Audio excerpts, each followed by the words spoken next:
Hello বন্ধুরা, welcome to our channel গল্প পাঠ বাই শ্যাম। ভিন্ন ভিন্ন স্বাদের গল্প শুনতে হলে আজই আমাদের চ্যানেলটি সাবস্ক্রাইব করবেন এবং আমাদের গল্পটি পছন্দ হলে অবশ্যই লাইক এবং শেয়ার করতে ভুলবেন না। তো আজকে আমি যে গল্পটি পাঠ করব সেটি হলো কর্তাবাবুর পেতনি দেখা। এটি খগেন্দ্রনাথ মিত্রের লেখা। তো বেশি কথা না বাড়িয়ে চলো শুরু করা যাক। কর্তাবাবুর অনেক সম্পত্তি, বয়সও অনেক। পাড়ার লোকে খাতিরও করে খুব। বাড়িতে চাকর বাকর ঝি রাঁধুনিও কম নয়। তারা থাকে মস্ত তেতলার বাড়িখানার নিচুতলার অন্ধকার দিকটাতে। আর তিনি তার পরিবারবর্গ সহ থাকেন, মানে ছেলে মেয়ে পুত্র পুত্রবধূ নাতি নাতনি প্রভৃতিদের নিয়ে দোতলা ও তেতলা জোড়ে। সবকালেরই পয়সাওয়ালাদের নাতি নাতনিরা হয় এক একটা খুদে নবাবজাদা ও নবাবজাদি। তবে তাদের মধ্যে কেউ কেউ শখ করে গরিবি চালও চালে। যেমন কর্তাবাবুর নাতি তরু এবং নাতনি অরু। ওরা দুজনে খুড়তুতো ভাই বোন।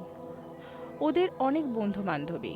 তারা কেউ পয়সাওয়ালা, কেউ আধা পয়সাওয়ালা, কেউ আধা গরিব, কেউ পুরো গরিব। তরু অরুদের বাড়িতে তিনখানা মোটর, চারখানা স্কুটার ও তিনখানা বাইসাইকেল। তবু তারা তাতে চড়ে না। চড়ে ট্রামে, বাসে, ট্যাক্সিতে, রিকশায়। দরকার হলে হাঁটতেও পিছু পা হয় না। ওরা সবে কলেজে ঢুকেছে, সুতরাং পোশাক আশাক চুল জুলপি যে স্কুলের খোকা খুকুদের মতো হবে না সে বিষয় কি আর বলার দরকার আছে। তাই কখনো কখনো দুই ভাই বোন পাশাপাশি দাঁড়িয়ে থাকলে পেছন থেকে অরুকে মনে হয় তরু, আর তরুকে মনে হয় অরু। সকলেরই একটা না একটা বেশি টান থাকে। ওদের শখ সিনেমা দেখায়, বিশেষ করে হিন্দি সিনেমা। সিনেমার হিন্দি টপ্পা গানে। এতে দোষের কি থাকতে পারে? দোষের হলে ভারত জুড়ে এমন কাণ্ডই হতো না। গান মানেই তো হিন্দি টপ্পা। আর বুড়ো কর্তাবাবুর হয়েছে খাবার দিকে টান। বুড়ো হলে আর পয়সা থাকলে এমনটা হয়েই থাকে। রোজ রকম রকম ব্যঞ্জন, দুধ, ঘি, খাবার তার চাই চাই। তার জন্য একটা আলাদা রাঁধুনিও আছে। তার তিন কুলে কেউ নেই। গিন্নিমা 3 বছর আগে গঙ্গার ঘাট থেকে তাকে পড়ে পাওয়া 14 আনার মতো কুড়িয়ে এনেছেন। মানুষটির মুখে কথা নেই, রাধেও ভালো, জানে ও শিখেও অনেক। কিন্তু সব দিন টক নুন ঝাল তো সমান হয় না। কর্তা সেদিন ক্ষেপে যায়, বলেন দূর করে দাও, আমার পয়সা সস্তা। সত্যি তো, পয়সা খরচ করে শখের খাবার যদি খাওয়া না গেল তবে রাগ তো হওয়ারই কথা। বেচারি রাঁধুনি রান্নাঘরের কোণে দাঁড়িয়ে নীরবে কাঁদে। গিন্নিমা কর্তাকে ঠান্ডা করে, তার চাকরি যায় না। এখন কর্তাবাবু বাড়ির মধ্যে দুটি প্রাণীকে বেশি ভালোবাসেন। একটি তার শখের কাবুলি বেড়াল শেরখা, আর একটি তার নাতনি অরু। বেড়ালটা দুবেলা তার খাবার টেবিলের এক কোণে দেখিয়ে না দেখার ভান করে বসে থাকে, আর দুটি বেলা তিনি ভালো খাবারের খানিকটা তাকে দেন ও খানিকটা অরুর জন্য রাখেন। বিড়ালটার রুচি থাকলেও রাত্রে অরুর খাবারে প্রায় অনিচ্ছা হয়। শুনে কর্তাবাবু চিন্তায় পড়েন, বলেন ডাক্তার দেখাও, নিক্ষাত ওর অসুখ করেছে। কর্তাবাবু তো সিনেমা দেখেন না, দেখলে চোখে পড়তো সিনেমার মতো তার পাশে রেস্তোরাঁর ফুল। যেখানে যত রেস্তোরাঁ হোটেল আছে সে সবই চলে আধা গরিব আর গরিবের পয়সায়।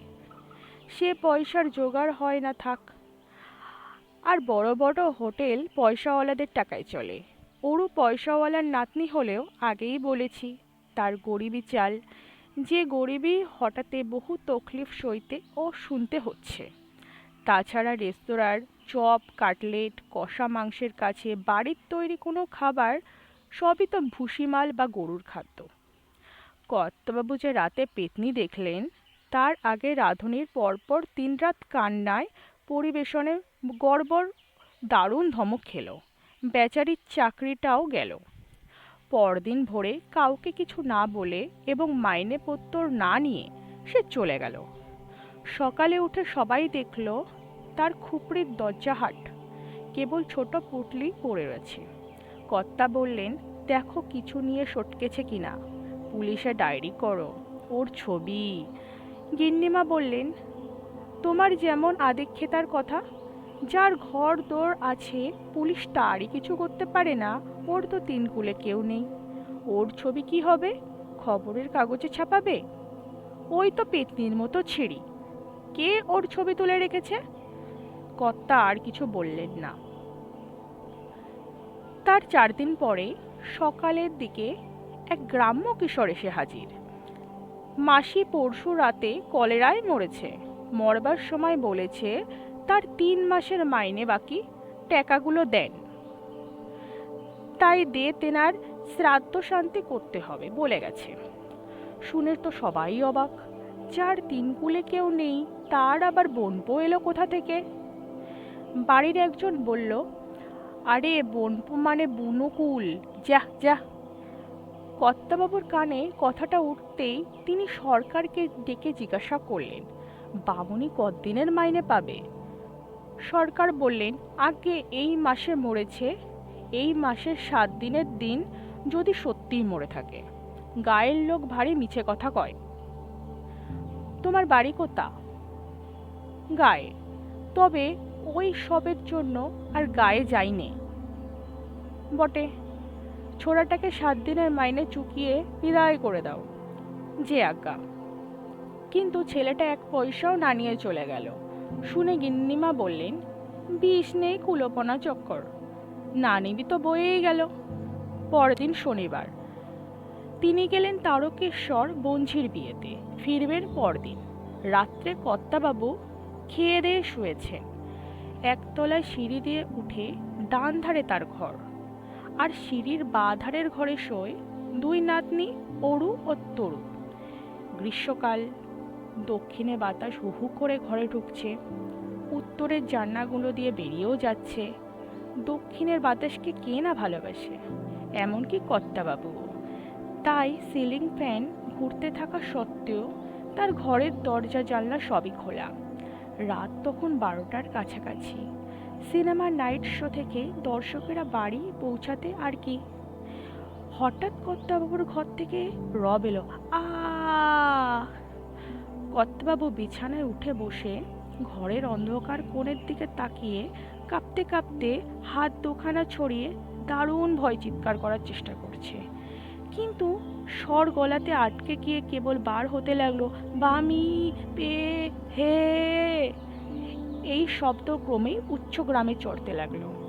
তারই সঙ্গে একটি মেয়েলি গলা শোনা যেতে লাগলো, ও দাদু, আমি এসেছি, আমি।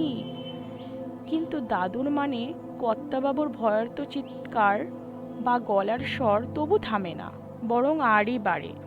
শেষে তা চিড়ে গেল। ততক্ষণে বাড়ির প্রায় সকলেই ছুটে এসেছে। ঘরে বারান্দায় আলো। তারা দেখল কর্তাবাবু বিছানায় বসে 2 হাত ছাড়িয়ে হা করে কাঁপছে, চোখ দুটো কপালে উঠেছে, আর তার সামনে কাচের গ্লাস হাতে হতভম্বের মতো দাঁড়িয়ে আছে অরু। হইচই কর্তাবাবুর সদ্বিত ফিরে এলো। তিনি অবাক হয়ে এদিক ওদিক তাকাতে লাগলেন। অরু বাবা জিজ্ঞাসা করলো, বাবা আপনার কি হয়েছে? কর্তাবাবু বললেন, দেখলুম বামুনিটা এসে মাইনে চাইছে।